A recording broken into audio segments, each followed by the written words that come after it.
નમસ્કાર મિત્રો, આજે આપણે વાત કરશું સંસ્કૃત ભાષા અને સાહિત્ય પેપર નંબર 15 અંતર્ગત.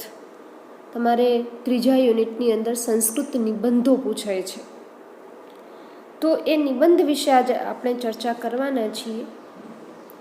જો કે વિદ્યાર્થીઓને સંસ્કૃત નિબંધનું નામ પડે કે તરત ડર લાગવા લાગે કે એટલા મોટા નિબંધો છે, એ નિબંધો સંસ્કૃતમાં કેવી રીતે લખાય. સંસ્કૃત લખવું અઘરું પડે, પણ આમ જોવા જવો તો સંસ્કૃત નિબંધો લખવા એ કોઈ કઠિન કાર્ય નથી. શા માટે? તો કે નિબંધ એટલે શું? તો કે જેનું બંધન નથી તે નિબંધ. એટલે કે આપણા વિચારોની અભિવ્યક્તિ છે એ જ નિબંધ છે. તો જ્યારે તમે સંસ્કૃત નિબંધ લખવા બેસો કોઈ પણ વિષય ઉપર, આપણને એવો વિચાર આવે કે આપણા પાસે નિબંધની જે બુક છે એની અંદર 2-4 નિબંધો છે, એના વિશે જ આપણે સંસ્કૃતમાં લખી શકીએ, તો એ આપણી માન્યતા છે. એવું બિલકુલ નથી. આપણે કોઈ પણ વિષયની અંદર કોઈ પણ વિચારોને આપણે અભિવ્યક્ત કરી શકીએ છીએ. જેમ ગુજરાતીની અંદર આપણે નિબંધો લખીએ એ જ રીતે બસ સંસ્કૃતમાં નિબંધ લખવાના છે. ગુજરાતીની અંદર આપણા વિચારોની અભિવ્યક્તિ છે એ જ રીતે સંસ્કૃતની અંદર પણ આપણા વિચારોની અભિવ્યક્તિ જ છે. એટલે ગમે તે ભાષા પસંદ કરો, પણ વિચારો આપણા જે હોય, તમારે સંસ્કૃત નિબંધ લખવો હોય તો કોઈ પણ ગુજરાતી આપણી ભાષા છે તો ગુજરાતી ભાષાની અંદર આપણા વિચારો છે એની અભિવ્યક્તિ કરો અને પછી એનું સંસ્કૃત વ્યાકરણને આધારે તમે એનું સંસ્કૃત ટ્રાન્સલેશન કરો, એટલે તૈયાર થઈ ગયો આપણો નિબંધ. તો આજે આપણે વાત કરવાના છીએ તમારા અભ્યાસક્રમની અંતર્ગત વિદ્યાધનમ સર્વધનમ પ્રધાનમ. વિદ્યારૂપી ધન છે એ બધા ધનની અંદર કેવું છે? તો કે પ્રધાન છે. શા માટે?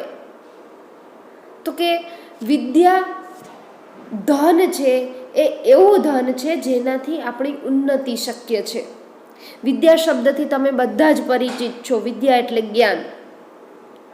જ્ઞાન કેવું છે? તો જ્ઞાન તો કે અનંત છે. એને જ્ઞાન તમે હજારો વર્ષો સુધી તમે તપશ્ચર્યા કરો તો પણ જ્ઞાન ન ખૂટે એવો અખૂટ ભંડાર છે વિદ્યા. તો વિદ્યા વિશે તો આપણા કેટલા બધા વિચારોને અભિવ્યક્ત કરીએ, પણ આપણે અહીંયા તમારા પરીક્ષાલક્ષી થોડા ઘણા વિચારોની અભિવ્યક્તિ છે એને પ્રસ્તુત કરશું. વિદ્યાધનમ સર્વધનમ પ્રધાનમ. બધા ધન, જે આર્થિક ધન છે એ સ્થૂળ ધન કરતાં પણ આ જે સૂક્ષ્મ વિદ્યારૂપી ધન છે એ ખૂબ જ મૂલ્યવાન છે. શું કામ મૂલ્યવાન છે? તો આપણે અહીંયા જોઈએ, વિદ્યા અમૃતમ અશ્નુતે. વિદ્યાને અમૃત માનવામાં આવે છે. આ ઉપનિષદ વાક્ય છે, ઉપનિષદ મંત્ર છે કે વિદ્યા થકી જ અમૃતત્વને પ્રાપ્ત કરી શકાય છે. અમૃતત્વ એટલે શું એ તમે બધા જાણો છો. વિદ્યાની માનવ જીવનની અંદર કેવી આવશ્યકતા છે? તો કે વિદ્યા અધ્યયન માનવ અમરત્વ આપનોતિ.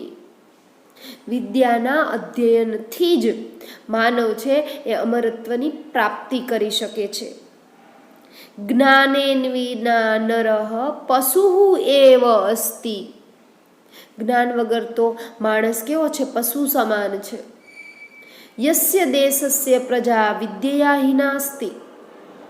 જે દેશની પ્રજા છે એ વિદ્યાહીન છે, વિદ્યા વગરની છે. અજ્ઞાન અંધકારે પતિતા સા પ્રજા. એ અજ્ઞાનરૂપી અંધકારની અંદર પડે છે તે પ્રજા. કદાપી ઉન્નતિમ ન આપનોતી. એ ક્યારેય પણ ઉન્નતિ, પ્રગતિને પ્રાપ્ત કરી શકતી નથી. જે પ્રજાની અંદર, જે દેશની પ્રજા છે એ પ્રજા વિદ્યા પ્રાપ્ત નથી, એની વિદ્યા વગરની છે, એ અજ્ઞાનરૂપી અંધકારની અંદર એટલા ડૂબતા જાય કે ક્યારેય પણ એ ઉન્નતિને પ્રાપ્ત કરી શકતા નથી. વિદ્યા એવ જનસ્ય સૌંદર્યમ અસ્તિ. વિદ્યા જ માણસનું શું છે? સૌંદર્ય છે. વિદ્યા ત્વદિશ્રુમ ધનમ વર્તતે યદતીવ प्रच्छनं गुप्तनं च अस्ति। विद्या त्व ईदृशं धनं वर्तते यद् तीव प्रच्छनं गुप्तं च अस्ति। વિદ્યા ઈદૃશમ એવું ધન છે કે જે પ્રચ્છન્ન ગુપ્તમ ધનમ, એ પ્રચ્છન્ન ગુપ્ત ધન છે, છુપાયેલું ધન છે. યદા જનઃ પરદેશમ ગચ્છતિ, જ્યારે માણસ છે એ પરદેશ જાય છે ત્યારે વિદ્યા એવ તસ્ય બંધુજન ભવતી, ત્યારે વિદ્યા જ તેનો બંધુ બાંધવ એનો સખા બનીને એની સાથે ઊભો રહે છે. બંધુજન ભવતી એનો મિત્ર છે. રાજસુ વિદ્યા એવ પૂજ્યતે, રાજાઓની અંદર શું પૂજાય છે? વિદ્યા જ પૂજાય છે. વિદ્યેવ ગુરુણામ અપી ગુરુ, વિદ્યા તો ગુરુની પણ શું છે? ગુરુ છે. અતઃ સમ્યક એવ કથિતમ, એટલે સાચું જ કહેવાયું છે કે યદ વિદ્યા વિહિંજન પશુ એવ અસ્તિ, જે વિદ્યા વગરનો માણસ છે એ કેવો છે? પશુ સમાન છે. જો વિદ્યાનું કેટલું મહત્વ અહીંયા પ્રસ્થાપિત કર્યું છે કે જેની અંદર વિદ્યા નથી એ માણસ છે એ કેવો છે? તો કે એને પશુ કહી દીધો, જાનવરની હારમાં છે એને મૂકી દેવામાં આવે છે. એટલે માણસની અંદર વિદ્યા છે એ વિદ્યા ખૂબ જ અત્યંત અનિવાર્ય છે. કેમ કે આપણી પાસે જે સૂક્ષ્મ ધન છે એ સૂક્ષ્મ ધન તો આપણને આપણી પાસે આજે છે અને કાલે નથી. પણ જો વિદ્યારૂપી ધન આપણે પ્રાપ્ત કરી લઈએ તો વિદ્યારૂપી ધન એવું છે કે જે સતત હંમેશા આપણી સાથે હોય છે અને એનાથી આપણે જીવનની અંદર આવનારા કેટલી બધી મુસીબતો છે એનો આપણે સામનો પણ સારી રીતે કરી શકીએ છીએ. એટલું જ નહીં પણ વિજ્ઞાનના ક્ષેત્રની અંદર પણ વિદ્યાનું કેટલું બધું મહત્વ છે. એટલે જ એ વાત કરે છે, જ્ઞાન વિજ્ઞાન અધિગમાય વિદ્યાધ્યન આવશ્યકમ ભવતી. જ્ઞાન વિજ્ઞાનને જો અધિગમાય પ્રાપ્ત કરવું હોય તો પણ વિદ્યાનું અધ્યયન પરમ આવશ્યક છે, આવશ્યક બની જાય છે. ભવતી એટલે બનવું, થવું. શાળા મહાશાળાસુ, શાળા અને કોલેજમાં વિદ્યા પઠન પાઠન આદિકમ ભવતી. શાળા અને મહાશાળાઓની અંદર પણ વિદ્યાનું શું હોય છે? પઠન પાઠન, અધ્યયન કરવું, અધ્યાપન કરાવવું. પ્રાચીન કાલે તુ ભારતે તપોવનેષુ મહાંતઃ કુલપતયઃ વિદ્યાકુલાની પ્રચલયાન્તિ સ્મ.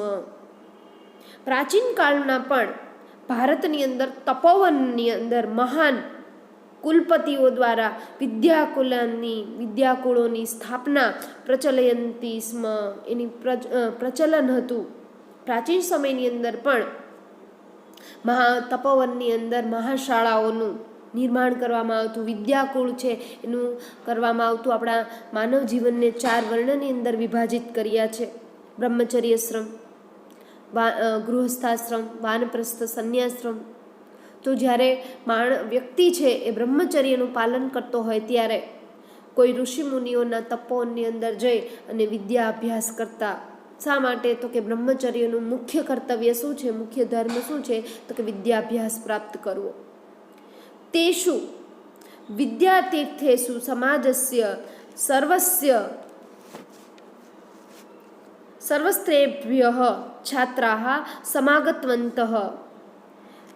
તેષુ તેમાં, શેમાં? તો કે વિદ્યાતીર્થેષુ, તે વિદ્યાતીર્થોમાં પ્રાચીન સમયની અંદર જે વિદ્યા શાળાઓ સ્થાપિત કરવામાં આવતી, વિદ્યાકુળ સ્થાપિત કરવામાં આવતું, એ સમાજસ્ય, સમાજના પણ સર્વઃ તેહેભ્યઃ, તે સમાજના પણ બધા જ, સર્વ પ્રકારના બધા જ છાત્રો, સમાગતવંતઃ, બધા જ છાત્રો છે ત્યાં વિદ્યાભ્યાસ માટે જઈ શકતા હતા. કેવા કેવા? તત્ર મુનિકુમારાઃ, ધનિકપુત્રાઃ, રાજપુત્રાઃ, સામાન્યજનપુત્રાશ્ચ સહૈવ વિદ્યા પ્રાપ્તિ એવ પ્રમુખમ કાર્યમસ્તિ. ત્યાં મુનિકુમારો, ધનિક પુત્રો, રાજપુત્રો, સામાન્ય લોકોના પુત્રો સાથે વિદ્યા અભ્યાસની પ્રાપ્તિ કરે એ જ એનું પ્રમુખ કાર્ય હતું, પ્રમુખ કર્તવ્ય હતું. બ્રહ્મચર્ય આશ્રમે મેં હમણાં જ વાત કરી કે મનુષ્ય જીવનને 4 વિભાગની અંદર વિભાજિત કર્યા છે: બ્રહ્મચર્ય, ગૃહસ્થ, વાનપ્રસ્થ અને સંન્યાસ. તો બ્રહ્મચર્ય અવસ્થામાં, બ્રહ્મચર્ય આશ્રમની અંદર વિદ્યા પ્રાપ્તિ એવ પ્રમુખમ કાર્યમસ્તિ. વિદ્યા પ્રાપ્તિ જ પ્રમુખ કાર્ય હતું. વિદ્યયા તેજીયુક્ત યુવા ગ્રાહસ્થર્યમ સ્વીકરોતિ સ્મ.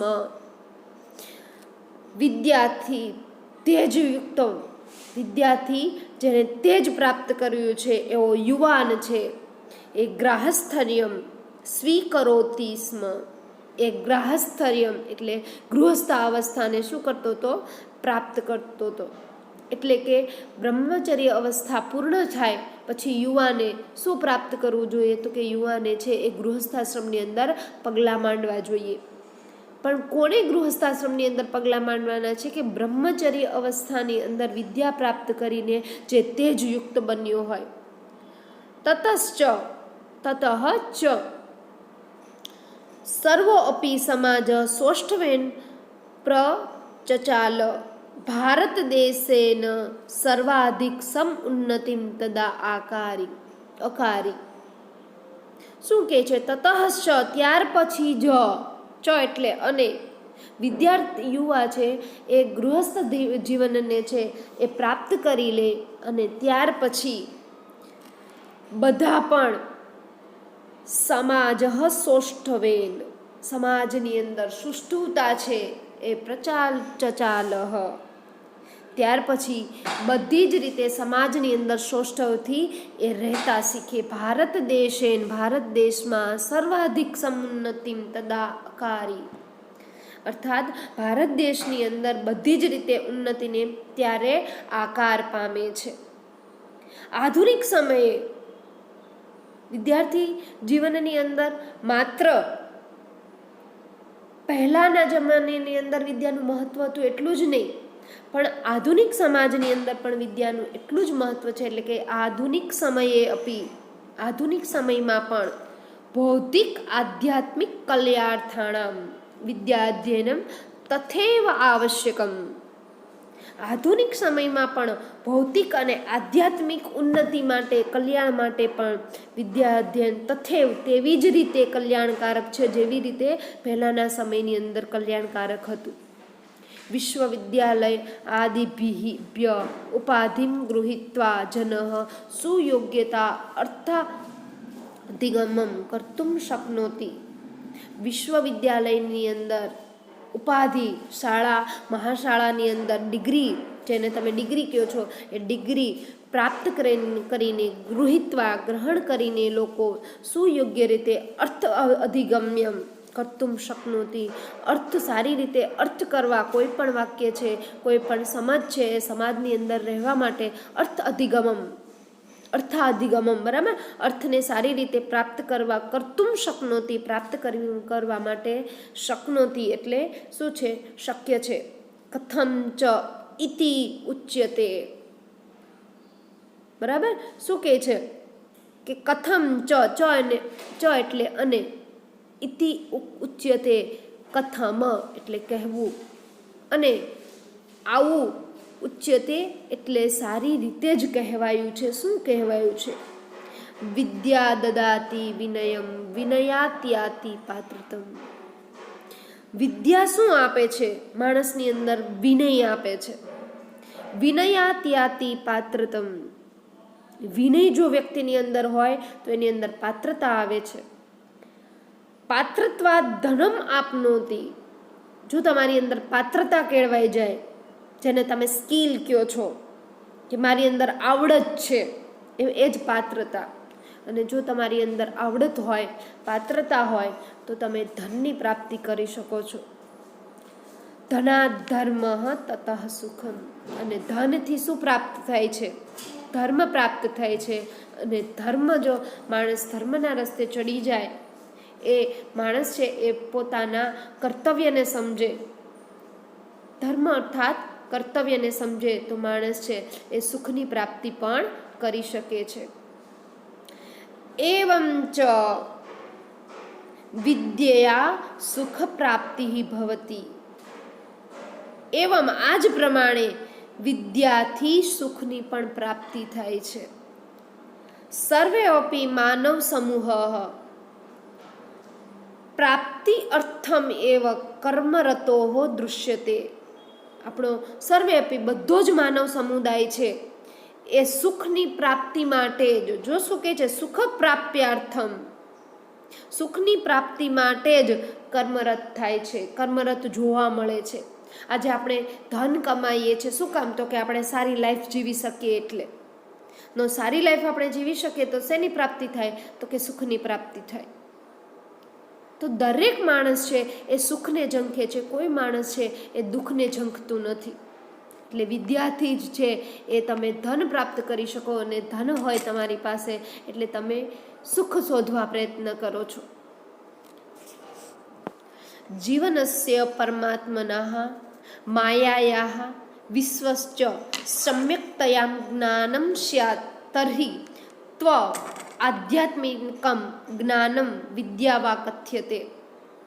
જીવ, પરમાત્મા, માયા અને વિશ્વનું સમ્યક્તયા જ્ઞાનમ, જો વિશ્વનું સમ્યક જ્ઞાન હોય તો જ આધ્યાત્મિક જ્ઞાનમ, આધ્યાત્મિક જ્ઞાનની પ્રાપ્તિ થઈ શકે છે. વિદ્યા વા કથ્યતે, અને એ વિદ્યાથી જ શક્ય છે. નૃપાઃ રાષ્ટ્રપતયઃ મુખ્યમંત્રીણઃ પ્રધાનમંત્રીણઃ અપી વિવિધ વિષયો વિશેષજ્ઞાનાં કવિનાં વૈજ્ઞાનિકાનાં મતિમતાં વિદુષાં સમાઆદમ કુર્વણા તેષાં ઉત્સાહવર્ધનમ કુર્વન્તિ પુરસ્કારૈઃ. રાજાઓ, રાષ્ટ્રપતિઓ, મુખ્યમંત્રીઓ, પ્રધાનમંત્રી એ પણ વિવિધ વિષયની અંદર જે વિવિધ વિષયોની માં નિપુણ એવા કવિઓ, જે વૈજ્ઞાનિકો છે એ વૈજ્ઞાનિકોનો પણ, એ વિદુષોનો પણ સમાદર કરીને સારી રીતે આદર કરવા માટે થઈ એનો ઉત્સાહ વધારવા માટે એને પુરસ્કાર છે એ આપતા હોય છે. તમે જાણો છો આપણે કેટલા પુરસ્કાર છે એ રાષ્ટ્રપતિ દ્વારા આપણને મળતા હોય છે, મુખ્યમંત્રી દ્વારા, પ્રધાનમંત્રી દ્વારા આપણને પ્રાપ્ત થતા હોય છે. અતઃ અસ્માભિઃ અપી વિદ્યા પૂર્ણમ, બરાબર, શું કહે છે? અતઃ અસ્માભિઃ અપી વિદ્યા પૂર્ણમ યોગેન પઠનીયા. આથી આપણે પણ વિદ્યાને પૂર્ણ મન યોગેન પઠનીયા, પૂર્ણતાથી, પૂર્ણ યોગથી છે એ આપણે વિદ્યાને પ્રાપ્ત કરવી જોઈએ. ગ્રહણીયા વિદ્યા વિહીના પશુ ઇવ નિર્વિવાદેન સિદ્ધતિ. આપણે બધાએ ગ્રહણીય, આપણે બધાએ ગ્રહણ કરેલું જ છે કે વિદ્યા વગરનો માણસ છે એ કેવો છે? પશુ સમાન છે. એ નિર્વિવાદેન એટલે કોઈ પણ પ્રકારનો એની અંદર વિવાદ સિદ્ધ થતો નથી, કે વિદ્યા હોય તો જ છે એ માણસ કહેવાય છે, નહીંતર તો એ પશુ જ કહેવાય છે. એટલે જ કહેવાયું છે કે વિદ્યા નામ નરસ્ય રૂપમ અધિકમ પ્રચ્છન્ન ગુપ્તમ ધનમ. વિદ્યા રૂપી નામ છે એ વિદ્યા નામ નરસ્ય એટલે ખરેખર લોકોનું, રૂપમ અધિકમ પ્રચ્છન્ન ગુપ્તમ ધનમ, માણસનું જે પ્રચ્છન્ન ગુપ્ત છે એ વિદ્યારૂપી ધન જ છે.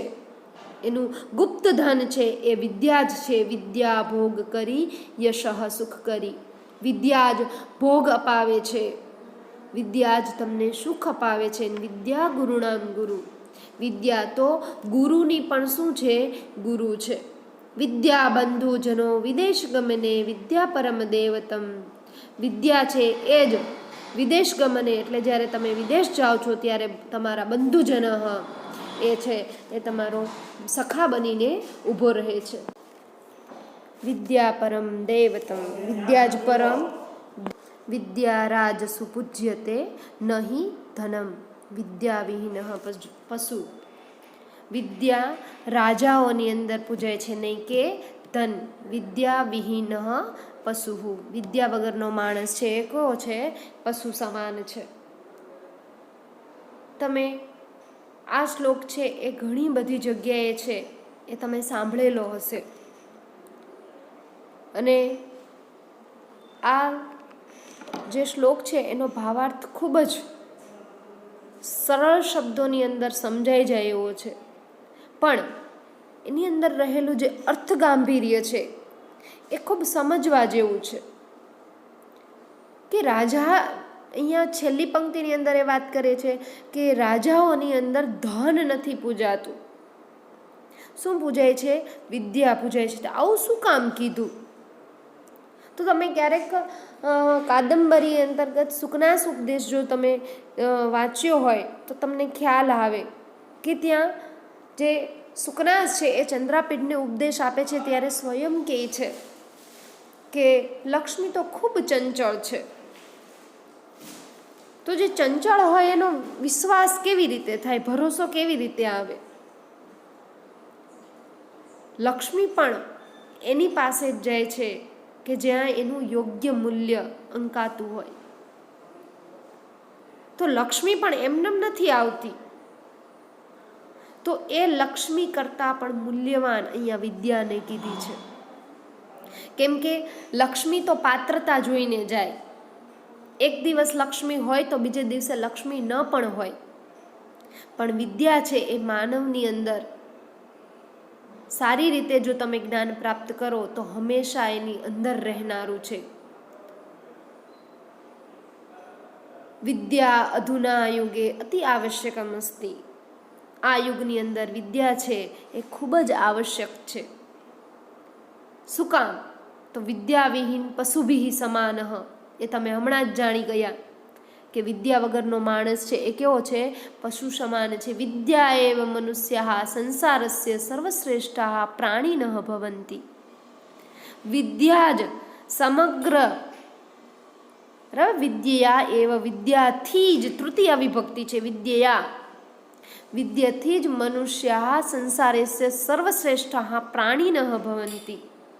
વિદ્યાથી જ માણસ છે એ સંસારનો સર્વશ્રેષ્ઠ પ્રાણી. તમે બધા જાણો છો કે આપણે પણ પ્રાણી જ છીએ, પણ આપણે કેવા પ્રાણી છીએ? તો કે સામાજિક પ્રાણી. તો સર્વશ્રેષ્ઠ છે એ પ્રાણી બની શકીએ છીએ. વિદ્યા અધ્યયેન મનુષ્યસ્ય બુદ્ધિ તીવ્રા ભવંતિ. વિદ્યાના અધ્યયનથી જ મનુષ્યની બુદ્ધિ કેવી બને છે? તીવ્ર બને છે. વિદ્યા વિનયમ દદાતિ. હમણાં જ આપણે શ્લોક જોઈ ગયા કે વિદ્યા શું આપે છે? વિનય આપે છે. વિદ્યા પરમ દૈવતમ. પરમ દૈવત પણ કોણ છે? વિદ્યા છે. મિત્રમ ચ અસ્તિ. પરમ મિત્ર પણ બંધુજન પણ કોણ છે? આપણું વિદ્યા જ છે. વિદેશુ અપી વિદ્યા એવ બંધુજન અસ્તિ. વિદેશની અંદર પણ વિદ્યા કેવી છે? બંધુ સખા સમાન છે. વિદ્યા પાત્રતા દદાતિ યાતિ. વિદ્યા પાત્રતા આપે છે. વિદ્યા મનુષ્ય ધનમ આપનોતિ. વિદ્યાથી જ મનુષ્ય ધન પ્રાપ્ત કરી શકે છે. ધનાત સર્વાણી સુખાની લભતે. ધનથી બધા જ પ્રકારના સુખ છે એ પ્રાપ્ત કરી શકાય છે. આ સિવાય પણ તમે વિદ્યા વિશેના ઘણા બધા શ્લોક છે એ તમે લખી શકો છો. વિદ્યા વિશે તો કેટલા બધા સુભાષિત છે એ સુભાષિતો લખાયા છે. કેમ કે વિદ્યા છે એ મનુષ્ય માટે પરમ આવશ્યક ગણ્યું છે. અને વિદ્યાથી જ માણસ છે એ કઠિનમાં કઠિન કાર્યને પણ સરળ બનાવી શકે છે. વિદ્યા એવી છે કે જેના ભાગ કોઈ પડાવી શકતું નથી. એટલે જ એક સુભાષિત બહુ પ્રચલિત છે, ન ચોરહાર્યમ ન ચ રાજહાર્યમ ન ભાતૃભાજ્યમ ન ચ ભારકારી વ્યયે કૃતે વર્ધત એવ નિત્યમ વિદ્યાધનમ સર્વધનમ પ્રધાનમ. તમારો ટોપિક પણ એ છે, વિદ્યાધનમ સર્વધનમ પ્રધાનમ. અને કહેવાય છે કે જે પિતા પોતાના બાળકને વિદ્યા નથી આપતા એ તો શત્રુ સમાન છે. બાળકને વિદ્યા અભ્યાસ માટે મોકલવા જ જોઈએ. વિદ્યા અભ્યાસની પ્રાપ્તિ કરવી જ જોઈએ. તો અહીંયા ઉદાહરણ તરીકે આપણે થોડીક અહીંયા વાત કરી છે, પણ તમે ઘણું બધું વિદ્યા વિશે લખી શકો છો અને અનેક સુભાષિતો છે એ વિદ્યા નિબંધમાં લખી પણ શકો છો. અસ્તુ.